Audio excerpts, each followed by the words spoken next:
Hey, here we are. Got a huge audience, so that's great. My name is Wayne Bradley, and I'm a patent attorney. Do I own it today? All right. I'm a patent attorney located in Chicago, Illinois, but I travel all around the world. There we go. All right. What I'm going to talk about today is the changing terrain of IP.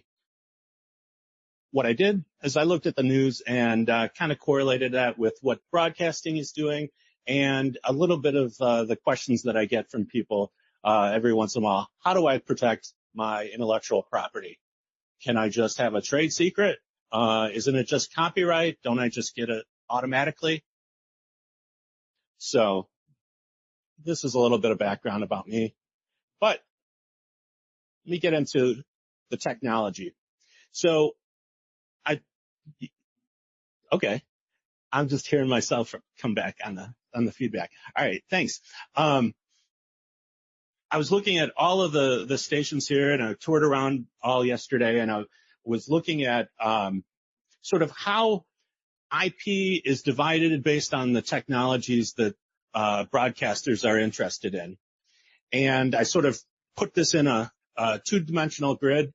The technologies are evolving or best practice. Basically, is it new or is it accepted by everybody? And then the other axis is it proprietary or is it standards essential? Is it something that everybody has to comply with? Like phones, in order for everybody to work together, everybody has to agree on the proper transmission reception. So this is sort of how I was framing what kind of IP you need to protect.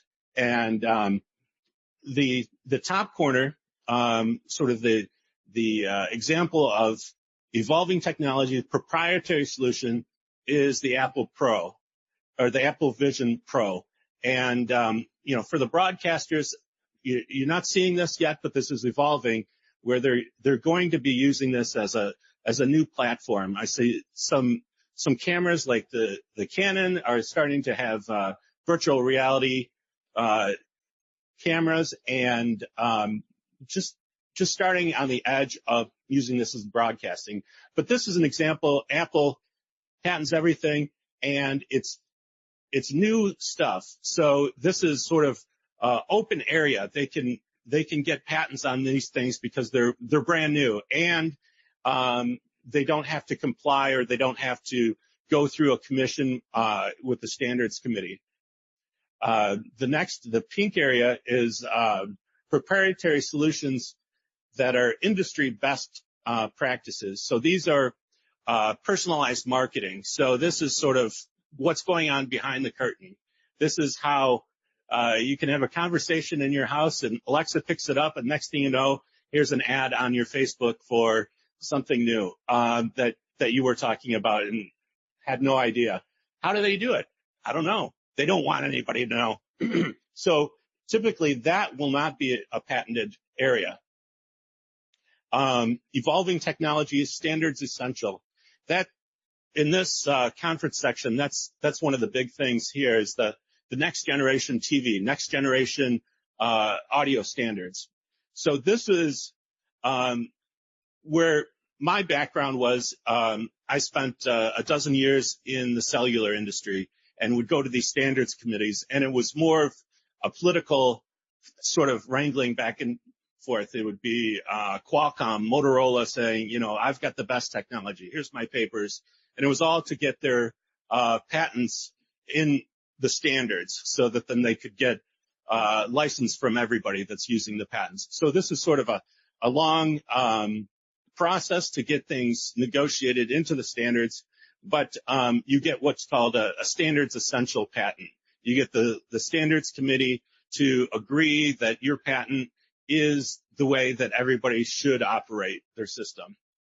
And then the last quadrant would be, okay, this is standards essential, but it's not involving, it's the best practices. So this is like IP broadcasting, but the other thing that I'm seeing more and more in all these booths is the parallel or the virtual studios, where the big thing is the parallax, the unreal screen behind the person, and you're tracking perhaps two people in different locations and keeping them together. And it has a lot of IP as the background, but it's not setting the standards. It's sort of an established business, and they develop new ways to use that. So yeah, like I said, greenfield innovation.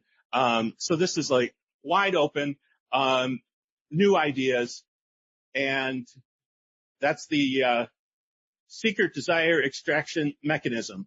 So that's the ubiquitous Apple Vision Pro. You can do anything with it, and you'll be able to do anything with it soon. Yeah, you can even drive your Tesla, of course. The next area, the trade secrets. So this is, like I was saying, an example. You're surfing the internet, and voila, now the next generation TV is giving you this product personalized right to you. Now, the big thing in the news lately is the idea of non-compete agreements being banned or not being enforceable anymore. And this has happened in California already. At the beginning of this year, they've banned non-compete agreements, both coming into a company and going out of a company. So it used to be, people would litigate or establish non-compete agreements, and most often it was people would leave a company and they would take all their clients with them, and they would try to keep them from going from job to job. But the other part is also when somebody leaves the company and you think they have your trade secrets.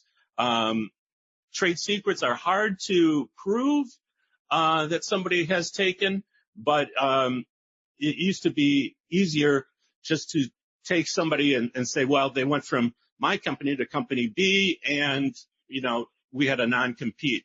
Now, California has done away with that, and the FTC is due to vote. They're expected this month or next month to vote on whether this is a national thing, getting rid of non-compete agreements. Now, what this does for the trade secrets is it kind of shifts where litigation will be focused. Instead of saying, okay, I know that this employee went to the job over here, and oh, I'm pretty sure that they took my secrets with. Now you have to kind of prove that they took the secrets. You have to get more documentation, follow up, and see where files were moved. A little bit more involved process, because trade secrets were never disclosed to begin with. They were never in a patent. So that's where the use of trade secrets may go up or may go down depending on how litigation goes as a result of getting rid of non-compete. So this is something in the news recently. The bottom quadrant is the standards essential patents. Now, the thing with the standards essential patents is if somebody wants to license them, you're obligated to license them on a fair, reasonable, and non-discriminatory fashion. They call it FRAND licensing. Now, what that is, it all depends on what the judge ultimately finds if this goes that far. There's been cases where the judge has said, well, particularly in communications segments, where the plaintiff wanted to have this cover everything from the box that a chip was in to the service that it provided.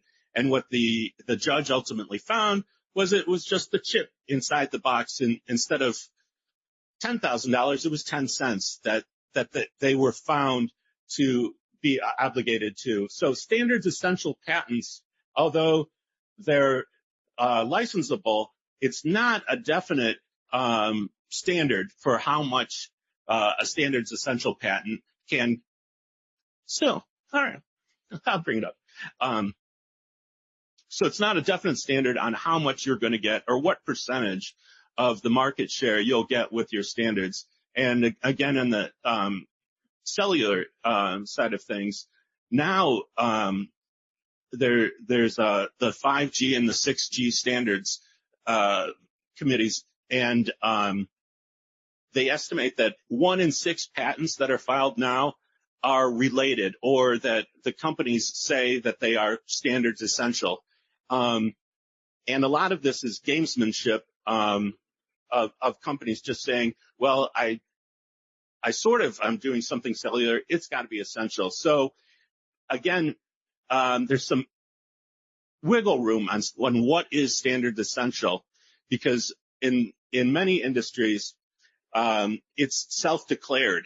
So if you're a company and you have patents, you can just go to the standards committee and say, this is essential. There's nobody at the standards committee, and there's no money for them to verify that it's standards essential. So that's when, if you're going against another company and you're asking for a license, the burden of proof shifts back to you to prove that this is actually a standards essential, and that's where a lot of the contention goes on. Here in, like I was saying, the next generation broadcast standards. So this is like the ATSC that's coming out, adding the internet into the over-the-air broadcast, and also the next generation video production. The fourth quadrant is then the novel use of licensed products. So the big thing is the transition to IP-based infrastructure. So just in summary, so this is sort of where I sort of see things pieced in the technology overview of what's in the broadcasting.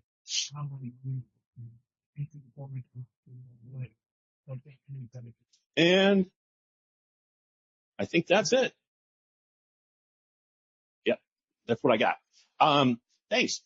And if you've got more questions, anything patent related, this was just really targeted at basically trade secrets and the FTC.